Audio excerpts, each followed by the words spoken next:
Okay, i-share ko sa inyo yung, konting, ah, background sa regime ng Iran, kung bakit, nagkagulo o bakit ini-strike-an ang, Iran na yung joint force ng Israel at saka US. Okay, sa side ng US, kaya nila this is the right time according to Trump, ito daw yung panahon, the right timing na aksyonan nila ang regime ng Iran dahil in months time they will be able to establish their capability nila ng magawa ng ballistic nuclear. Okay, so kapag ka nangyari yun, dahil nuclear weapon yun,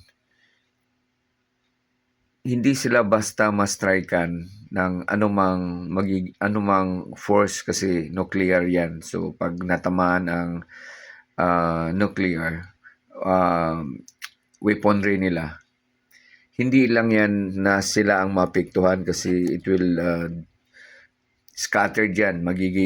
It will be involving the effect will be involving the nearest o wide area. So, magiging ang sabi, pag patagalin pa yun, hindi na sila kayang supilin. At ang alam natin, ang Iran ay sila yung nag-support ng mga tawag nito, terrorism, no? Kung 'di ba nabalitaan natin yung Houthis, o 'di ba mga Houthis ng Yemen ba? So ang Houthis yan yung mga nag-strike ng mga barkong dumadaan sa Red Sea. 'Di ba? May mga kung tama yung recall ko, may mga seaman tayong Pilipino seamen na naapektuhan, 'di ba? Na nung binomba nila yung barko na sinakyan ng maraming mga Filipino crew. So, they are being tagged as a sponsor ng mga terorista lalo na sa Middle East. So,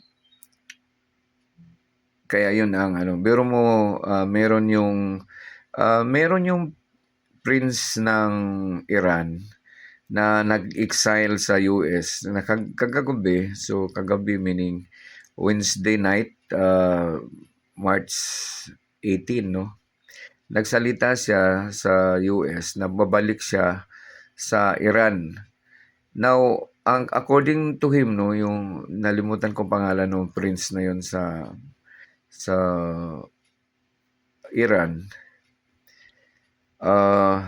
na sa loob ng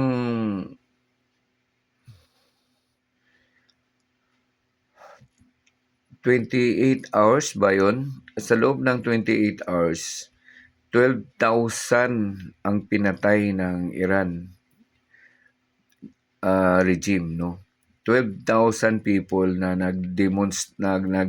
nagrarally. Lahat sila pinatay. Hindi naman na masakit ang sabi doon, isa-isang pinatay, no? Isa-isa. Bawat 12 seconds, isang tao ang pinatay. So, ganun. Sa loob lang yan yan yung sinabi sa loob ng ilang oras lang sabay-sabay yun. Pero ang kwento sa iba na madalas nating madinig kung about how this Iran regime killed these people. Umabot ng 30,000. So, ganun katindi. Nagrarally ka lang, pinatay na. Diba? Ganun katindi. Ganun katindi ang gobyerno. Ang regime na for 37 years yun yung napatay na leader ng, kasi siya yung hindi lang itong yung supreme leader ng Iran regime. ay, ang pangalan nun, napatay siya, 'di ba? Tsaka yung nag-meeting sila, na timing na kasi na-monitor ng US what they're doing. So katulad din ng paano pag-monitor ng US government yung mga galaw ni Venezuela president, no? So minomonitor. So kung tuusin yung ma-divert lang ako ng konti.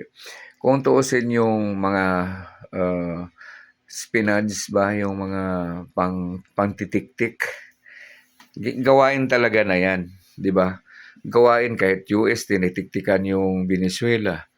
US din, hindi lang US, lahat ng mga gobyerno, kahit China, tinitiktikan din niya kung anong mga galaw sa bansa na gusto nilang alamin. Okay, so bawal lang ng batas yan na kapag kayanin nila. Maraming mga batas na kaya lang ipa-implement kapag pag weak ang gumagawa. Pero pag malakas ang gumagawa, it has nothing to do. Nobody can stop them. And you cannot, saan mo dadalhin yung angal mo sa isang malakas na bansa. 'Di ba? So, lumalabas talaga kahit sa ngayon, ang panahon ngayon ay power is might. Kapag powerful ka, you can do anything that hindi ka ma-question. 'Di ba? So, ganun ganun ang takbo ng buhay. So, para sa akin, ang akala ko dati, gira-gira, no, agawan ng kaharian. Pero akala ko ngayon na may mga rules na, may mga UN na tayo, yung United Nations, Samahan of Nations, na nagkakaunawaan na. Pero hindi pa din. 'Di ba? Away pa rin. Kung dati ay mga pana, kung dati ay mga swords, mga espada, ito ngayon modern na ang away. Missile na, 'di ba? So, malas mo na lang kung matamaan ka. Okay? Pero hindi tulad dati na mga sundalo lang nag-aaway. Ngayon, maapektuhan na ang mga civilians dahil strike ng missile ng strike. Okay, so, yun. Ganun ang nangyayari sa Iran. Ang mga sundalo nila, mayroon silang tinatawag na yung rebelde, may grupo ng mga 125,000 na mga elite guards, no, na yun ang taga-pasunod ng mga galaw sa yung Iran regime na ito.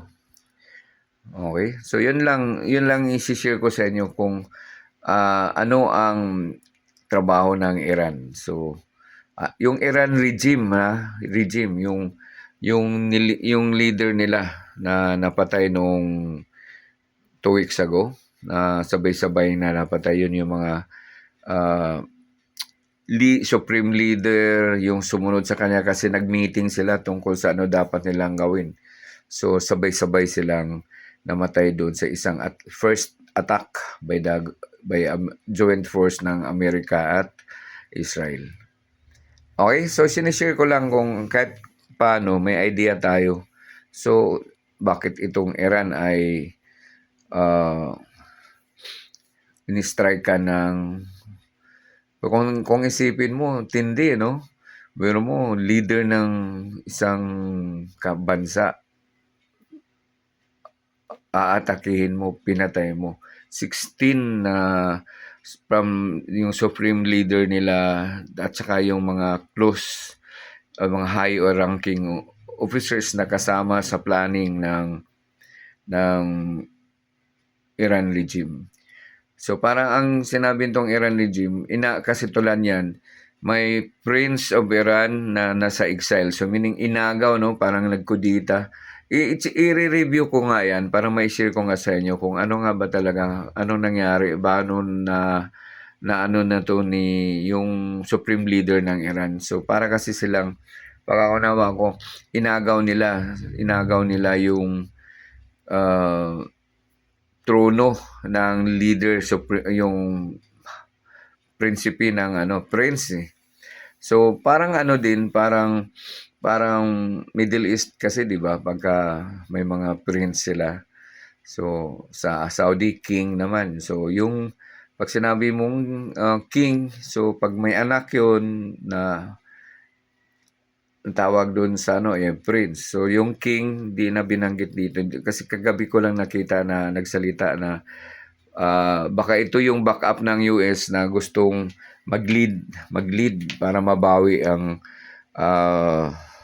pamumuno ng Iran So pagka change regime, so kasi parang may balita na yung sinasabi nilang supreme leader na pumalit na anak din nung napatay na supreme leader ay